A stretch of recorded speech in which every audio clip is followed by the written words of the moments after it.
If your washer suddenly stopped working and flashed the Whirlpool washing machine f11 error code, you're probably standing there thinking, seriously, now what? It's one of those codes that doesn't give much away. There's no water spilling out, no strange noises, just a stubborn machine that refuses to move forward. To be more specific, it has a signal that the main control unit and the motor control unit aren't talking to each other the way they should. These are like the brain and muscles of your washer.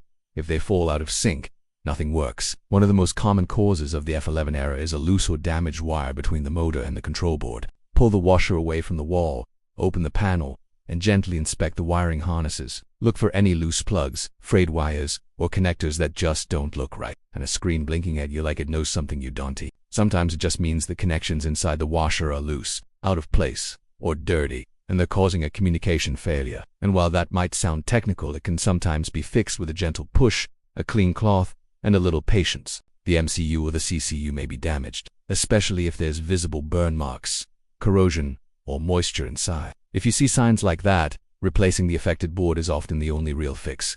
And at that point, calling in a professional might be the best route. Let's take a minute to unpack what's really going on behind that f11. That power cycle gives the electronics inside a chance to reset. Sometimes a temporary glitch or a surge in power can knock the system out of sync, and a reset can pull it back together. The Whirlpool washing machine f11 error code usually means the machine is having trouble communicating internally. Now, before you panic and assume the whole machine is toast, there's something you should check that most people completely overlook. But first, try the simplest thing.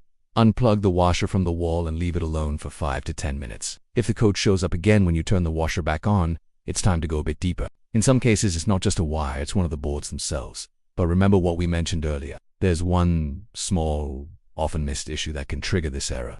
And it has nothing to do with the circuit boards themselves. The f11 error doesn't always mean something's broken. So don't give up on your washer just yet. It might not need expensive repairs, just a bit of attention and the right steps,